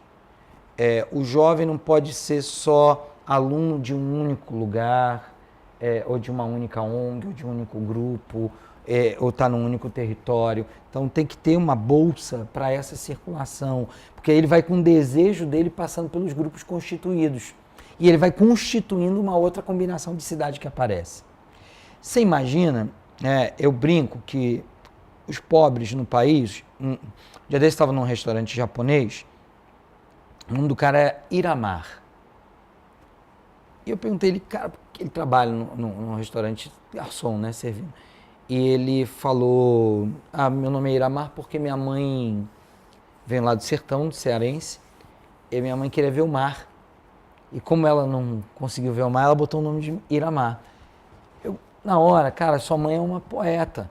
Só que ela não tinha acesso a uma máquina expressiva para ser poeta, então ela fez poesia na vida. Os pobres fizeram muitas poesias na vida, e aí a linguagem e a vida são uma coisa só. John Lennon da Silva. John Lennon da Silva não é uma alienação, é um desejo de cultura. Como não tinha a fazer, fez na própria vida. Então tem uma cidade em Pernambuco que é a cidade dos colecionadores. Então, dar máquinas expressivas para que as pessoas... direito a publicar livro, direito... porque a potência existe, o desejo existe. Não tem acesso à intimidade com as máquinas. Grupos médios urbanos têm mais acesso, que já cresce convivendo com ambientes legitimadores, intelectualizados ou de políticos, isso e aquilo. Então, dar acesso, ampliar o acesso ao que eu chamo de máquinas expressivas, o direito a ter um projeto aos 14 anos, o moleque poder dizer, não, eu criei esse projeto. É uma máquina expressiva que potencializa você, né? Que faz o desejo tomar uma forma estética. Eu acho isso importante também, além da trajetória, a distribuição dessas máquinas expressivas. Então aí não pode ser política só para produtora cultural montar a sua peça. Ter dinheiro nas praças para as pessoas decidirem o que vai fazer, fundos territorializados, para isso poder aparecer. De alguma maneira, eu vou falar uma coisa aqui, o papel do Estado é estimular o caos. Então incentiva esse grupo aqui, incentiva isso, vai aquele ali, vai aqui, vai organizando para diminuir essa desigualdade, né? Então o meu entendimento é um entendimento de distribuição das máquinas expressivas, não é levar cultura, mas tem potência num território. Não se trata de incluir, mas de dar direito àquela forma de vida se expressar e ofertar para ela os repertórios que já existem no mundo. Está aqui como direito, acessa isso aqui como direito, e isso aí que você está fazendo ganhar essa expressão aqui também. Parece difícil, mas eu acho que já tem coisas acontecendo que apontam para isso como possibilidade de política de Estado. Por isso que o impedimento é muito grande. Hoje em dia, por exemplo, é muito mais fácil uma produtora prestar contas do ICMS do que um ponto de cultura prestar conta. E o ponto de cultura é onde está essa experimentação. Então segura, reprime eles, bota um bando de coisas que é para... Isso é perigoso. Se isso aí der certo, vai ser amostra. Então todo mundo fica atento. Agora, uma produtora grande, ela tem várias facilidades para prestar conta, para ter acesso. O tipo de grant tem que ser como institucional, né? O grant institucional é aquele que você recebe como instituição para desenvolver seus trabalhos. Pelo que você já fez, o que você pode fazer, você não tem que prestar conta alguma. Por isso que a questão é pelo território, porque aí a sua ação no território passa a ser importante. Acho que são duas pontas. O Estado ele tem que, de um lado, potencializar linguagens,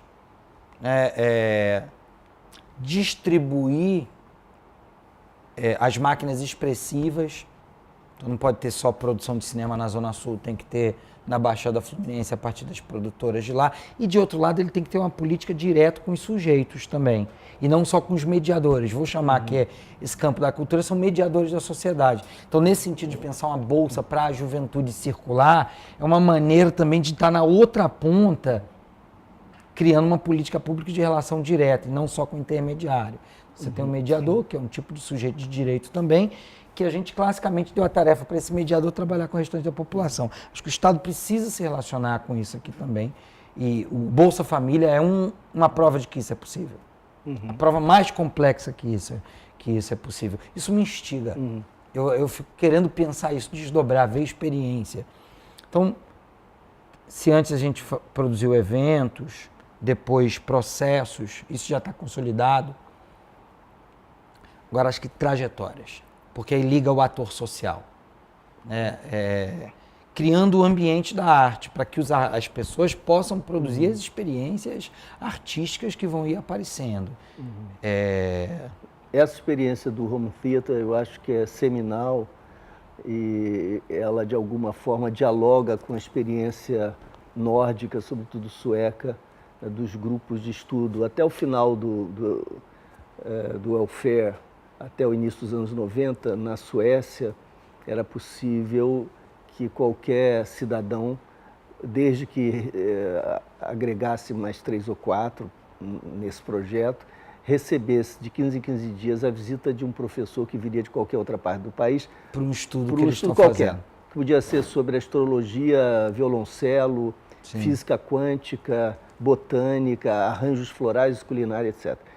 É importante que houvesse, não sei se 4 ou 5 pessoas, elas se encontrariam sempre na casa de uma delas, e um professor, alguém que de alguma maneira se interessa por esse tema e tem um acúmulo nesse tema, viaja às custas do Estado para proferir ali uma palestra, ou enfim, para se reunir, para dar uma aula, para trocar ideias, etc. E há alguma coisa tão significativa que na entrada, não me lembro se de Uppsala ou de Estocolmo, há tanto tempo eu não vou lá, mas é muito impressionante, há uma praça com o monumento nacional, é o grupo de estudos. São pessoas que se interessam por algo e se interessam por estar junto, né? Dialogando, etc. A ideia de visitar casas, trocando experiências, rompendo esses muros, abrir a casa para o estranho, rompendo os muros das xenofobias, das classificações. Isso é alguma coisa importantíssima, cada vez mais difícil com a cidade dos automóveis, com o império da indústria automobilística, com a imobilidade urbana, com esse modelo de cidade, de sociedade, etc. Mas de qualquer forma, subjetividade privada, né? Que é subjetividade privada, meus... a TV fechada e as pessoas trabalhando cada vez mais, ou melhor, estando fora de casa cada vez mais tempo por conta da imobilidade, né? Isso aí é uma questão. E por último, eu estava aqui pensando no que se dizia, tão interessante, e lembrando um exemplo concreto, em que o Estado pode se pôr, o Estado e as agências podem se pôr de uma maneira mais democrática. Na Feira de Frankfurt, houve toda a pendência e a denúncia de que não havia negros, autores, escritores negros suficientemente representados, etc. Acho que só o Paulo Lins em 70 autores, né? E então houve opiniões de vários tipos, e eu ouvi opiniões do tipo, sim, tá certo, havia poucos, mas porque há poucos escritores negros. Então o problema é social, e quando houver escritores negros, isso depende de toda uma redistribuição do poder na cultura, haverá então suficientes escritores negros para que eles sejam representados. E eu estava pensando, bom, em primeiro lugar, não é bem assim, porque há muitos escritores negros, eles não são suficientemente valorizados, nem conhecidos às vezes, mas há também os conhecidos que foram aí negligenciados. Mas há mais. Se eu sou, por exemplo, representante do Estado e tenho de dar algum pitaco, alguma sugestão, eu digo o seguinte: nós vamos lá com os nossos grandes escritores formados, com suas trajetórias cumpridas, e com aqueles que vão cumprir trajetórias maravilhosas se forem lá. Mas quais são eles? Por exemplo, alguns nós de rede. São aquelas pessoas que estão organizando encontros de poesia na periferia, reunindo muitos autores potencialmente futuros poetas, etc., e já eventualmente poetas, e que estão promovendo a cultura nesses espaços, que são negros, em espaços nos quais há a presença de negros. Se você tiver dos 70, 30 com essa característica, você torna Frankfurt... Você desorganiza, inclusive, a feira, a ideia de feira. A ideia da feira, você nunca mais de outra será maneira. Quais são os nossos autores? Quais são e quais serão? Como nós classificamos e organizamos esse campo? Nós vamos comprar essa... E de alguma maneira dialogando com o que está acontecendo com o Brasil, né? Que é essa cena onde a literatura deixa de ser apenas um lugar de representação, ela passa a ser um lugar de ação, de convivência. É uma maravilha. É uma maravilha. É uma maravilha. É uma maravilha. A literatura nas rodas, na criação, nas estratégias. É uma maravilha. O Estado não valorizar isso, mas né? é que é uma... As pessoas não sabem disso, né? Não sabe. Não Eu ia falar assim, existe muita preguiça, né, teórica, existe muita preguiça também diante das coisas que estão acontecendo. O vício, né, que é esse vício de elite de eu e eles, e só reconheço aquilo que é muito próximo e que eu quero reconhecer porque me mantém nesse lugar de status, é enorme. Enorme, assim, é um ambiente. A gente tem que inventar outros ambientes. Preguiça de contar uma história que é verdadeira, para mim foi muito significativa. Eu era estudante ainda de graduação e um professor meu, muito inteligente, brilhante, mas gostava muito de classificar os autores que lia. E eu ficava ávido por novas classificações. E quando ele classificava negativamente, eu respirava aliviado. Que alegria, porque é toda uma prateleira imensa que eu não precisava mais ler, havia tantas ainda por ler, eu assim relaxava. Que bom que eles são X, Y, Z, quaisquer que fossem lá as críticas, né? Porque fechavam ali as portas e me reduzia o desafio. De certa maneira é assim, quando as pessoas dizem, isso não vale a pena, isso não é interessante, isso eu já sei o que é, você falou da preguiça, é que você... relaxa um pouco, o que eu tenho é suficiente, eu posso deitar em berço. Aí você considera, um gestor público não pode considerar a partir desse ponto de vista. Se você quer fazer isso como um cidadão na sua vida, você tem o direito, né? Mas é esse hábito, que é um hábito privado, de direito individual, a preguiça com o resto do mundo, não ter curiosidade, que não pode virar uma prática do Estado. Sobretudo de um país desigual, que permanece desigual. Isso me mobiliza. Isso eu fico assim, cara, será que a gente não vai inventar um negócio aí que ganha um fôlego? Eu fico assim, tem inteligência aí, cara, no país, tem gente pensando, tem coisas acontecendo. Precisa acontecer alguma coisa aí para isso virar plástico. Porque os discursos já estão feitos, as teses, as pesquisas, as experiências já existem de pessoas formadas e também intuitivas. Tem uma ecologia, né, que falta aí, isso virar uma embalagem plástica para poder ter escala, execução, conquistar corações e mentes. Isso me impressiona um pouco, assim. Agora, eu fico, enfim, tô indo um pouco no caminho na conversa, talvez ela me leve para isso. A grande possibilidade que eu tive nessa trajetória foi assim, eu era um leitor, moleque. Um leitor que tinha vontade de escrever. Mas eu era ensimesmado, não tinha coragem de escrever. Escrevi uma coisa ali com medo, com vontade de acabar. Vou escrever logo isso aqui para acabar, para não ter que escrever mais. Pavor. Dava conta rapidinho.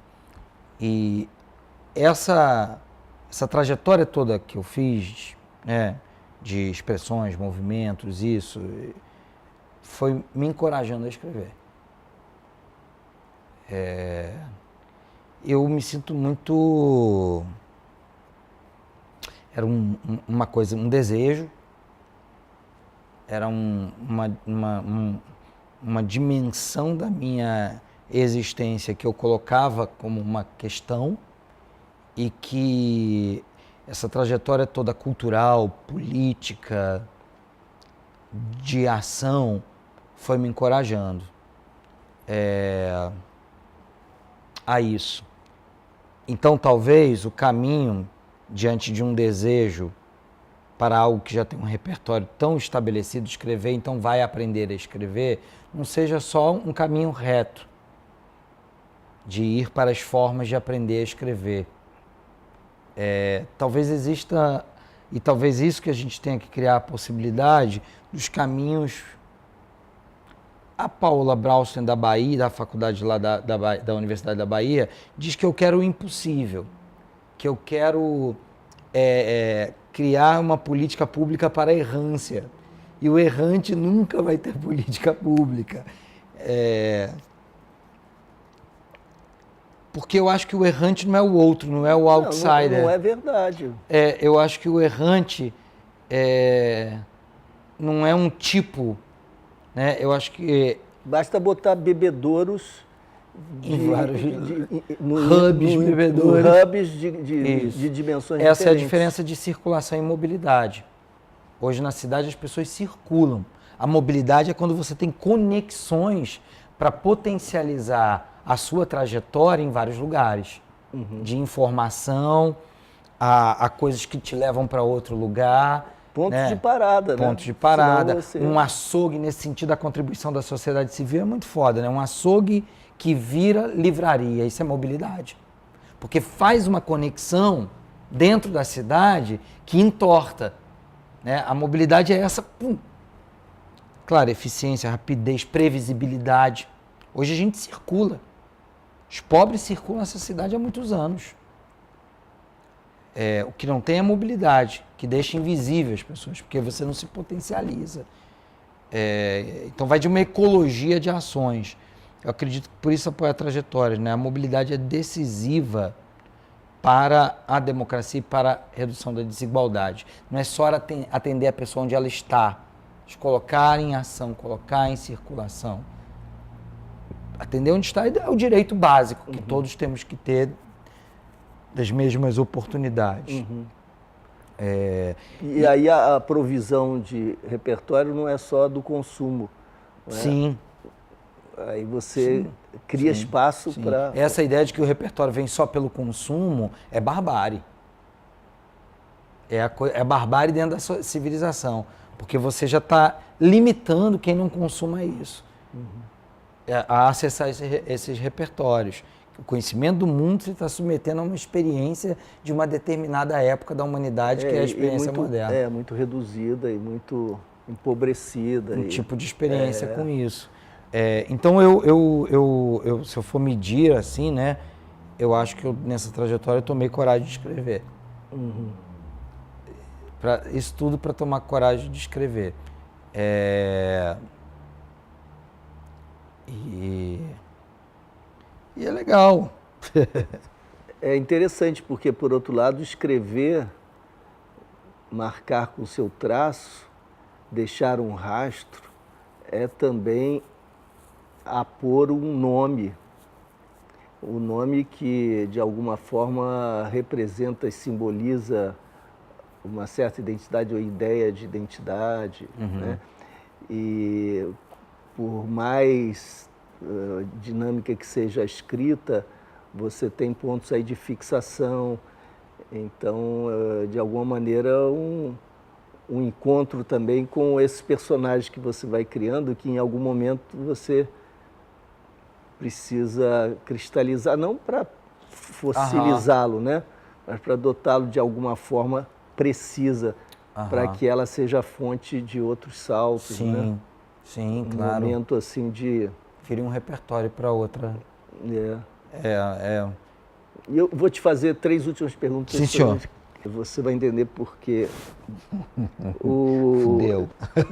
Não, 3 dificuldades que você tenha tido e tenha conseguido superar na montagem de uma peça, no seu livro Guia Afetivo da Periferia e na gestão pública. Você se lembra de uma dificuldade que quebrou a sua cabeça, mas você conseguiu resolver? Uma em cada área da experiência.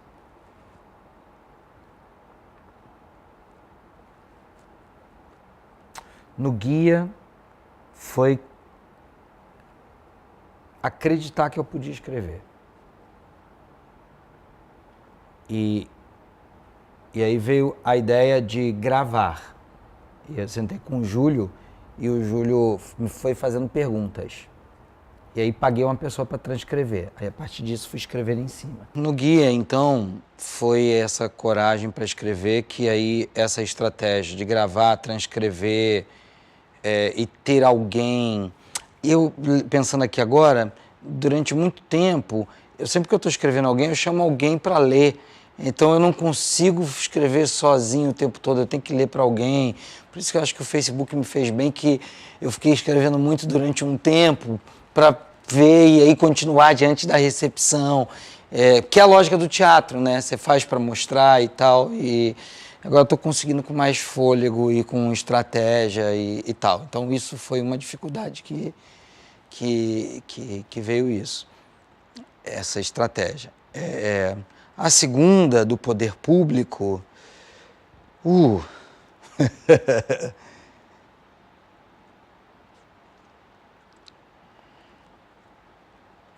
a agenda de debate político com a divergência não é um problema.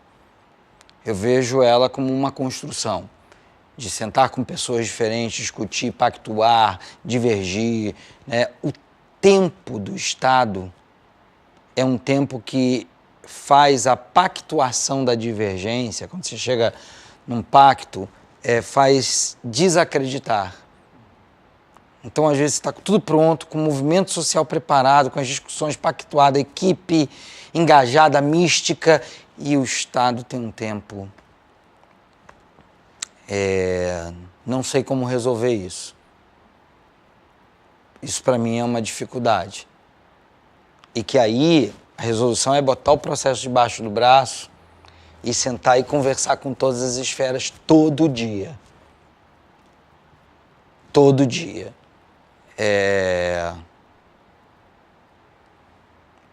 A imprevisibilidade do orçamento, mesmo o dito que vai existir e que passa a não existir de repente, também é uma dimensão.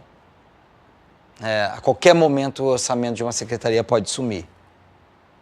Isso também é uma dificuldade. Essa não tem como fugir. E a terceira, o teatro. A incrível energia dos atores que nunca quer estrear. Que quer sempre estar ensaiando. Sempre estar criando. E, de alguma maneira, o trabalho do diretor é conduzir o grupo à estreia. além de criar, de dar condições, tem um momento que o diretor é o cara que... Mas agora vamos tomar forma, vamos nos colocar humildes diante dessa obra que ela tem uma estreia. E a energia dos atores, que se formam em grupos como criadores, né, é uma energia muito interessante. Tem algo que eu persigo que eu ainda não consegui fazer na maneira clássica de montar teatro, que é conseguir ensaiar na temporada, manter o espírito de ensaio durante a temporada. A gente fala muito do processo criativo nos ensaios, mas a temporada também tem um processo criativo. Eu acho que a agência tenta fazer isso que eu não consegui fazer nas temporadas, né? Manter um processo criativo sempre, depois da inauguração, depois disso, manter. E é o que eu venho tentando voltar a fazer no teatro, montando essas estratégias.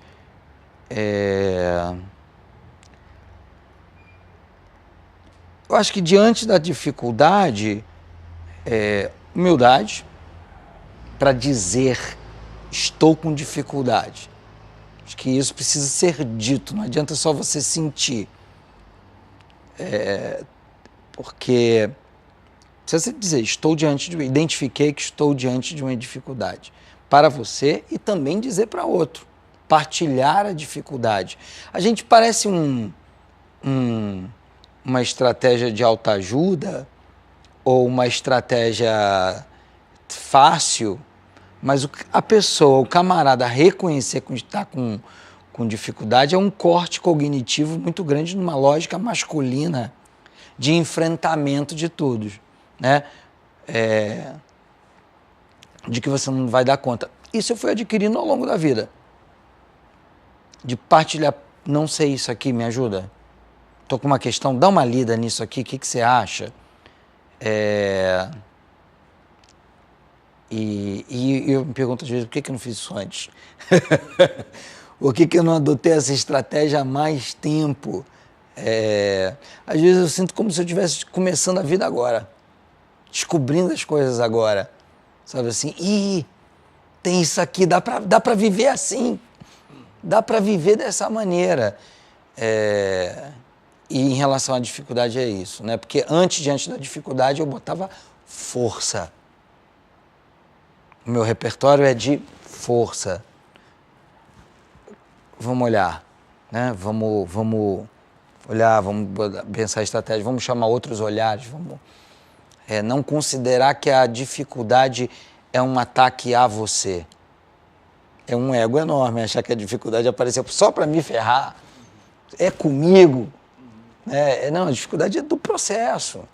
Então, a gente tem muita chance de se reconhecer humilde, né? E a gente não aproveita. Eu fico ligado nisso, assim. Acho sempre importante, e por intuição eu acho que eu seguia sempre isso, na busca dos mestres e tudo, de você... Em algum lugar tu tem que ser aluno. Tem que ser o cara que escuta. Você não pode ser só o cara que fala em todos os lugares. Se você tem poder de fala, arruma um lugar para tu sentar e escutar. Porque senão não vai dar certo, entende? Arruma um curso, sabe? Uma esposa que vai mandar em você. Arruma um lugar de fala. Eu acho que isso te coloca até para ouvir mais coisas e diante da dificuldade não achar que ela é contigo. E aí você pensa melhor nas estratégias. Uma das formas de exercitar a escuta, a humildade, é fazendo entrevistas com pessoas que você admira, pessoas que você quer ouvir. Então, eu estou tentando manter sempre esse exercício. Isso é fundamental. Eu sempre fiz isso também, entrava nas aulas de meus colegas, acompanhava algum curso. Agora na internet, com as possibilidades todas, a gente tem sempre essa chance, né? E eu te fiz a pergunta sobre as dificuldades e possibilidades de solução na gestão pública, na literatura, e no teatro, justamente porque são tão distantes, não são, pelo menos as experiências estéticas, teatro e literatura, e a experiência de gestão pública são tão distantes que uma pergunta comum pode suscitar um caminho interessante a respeito de cruzamentos e de justaposições. E foi muito interessante ouvir como você trabalhou os desafios de um modo contínuo, né? Fazendo com que elas se tornassem, de certa maneira, interdependentes, se comunicassem entre si. Não é? A dificuldade de estrear, de pôr um ponto final, que é a dificuldade de pôr um ponto final num projeto no governo, implementando, né? Realizando. Você vai debaixo do braço todo dia, repetir aquele ensaio de erros, etc., na perspectiva de vencer aquela dificuldade. E, no caso da escrita, fazendo com que a escrita inicialmente decorra da oralidade, né, porque isso pode ser uma passagem, então, inicial, mais favorável, e essas comunicações sempre se dão. E, em todos os casos, existe o diálogo, a oralidade, a interlocução, e a ideia da humildade de ouvir, de supor que os problemas às vezes não têm solução, mas de compartilhar isso, e que isso pode ser comum, não é? É tão interessante, e talvez isso tudo remeta para uma certa coesão de um personagem que você está construindo, de você mesmo, né? de um sujeito, não no sentido de que ele então seja opaco, denso, uniforme, sólido, né? E não se transforme ou esgote a sua potencialidade nisso que foi naquele momento em que assim foi descrito, não, mas como um feixe possível que encaminhe precisão, né, na aplicação do desejo em relação a si mesmo, etc. E aí é muito interessante o valor que você dá ao tempo de amadurecimento que você sempre associou à literatura e a chegada desse momento prematuramente, precocemente, né, nas colunas, no seu livro e no desafio da escrita, sendo a escrita a marca, a letra que remete à autoralidade, à autoridade, uma relação que envolve o desafio de alguma permanência, né, para além da estabilidade. Então, esses cruzamentos são tão interessantes e tem a ver com a ideia da superfície. Nós não estamos falando de profundidade, mas das marcas, dos trânsitos, das superfícies, das conexões. Tudo isso é muito concreto, não é um papo cabeça de dois malucos lidando com questões abstratas. Nós estamos diante de questões tão concretas e esse personagem que você é, transitando entre gestão pública e invenção autoral, recolocando velhos desafios, que fascina muito, eu acho, todos nós, fascina o Rio de Janeiro, fascina esse nosso momento, porque justamente novas combinações começam a se mostrar possíveis, não porque foram, mas porque passaram a ser quando você as construiu, né? As tornou possível. Super obrigado, foi ótimo estar contigo, Faustino. Barato, legal. Mais uma vez. Maravilha.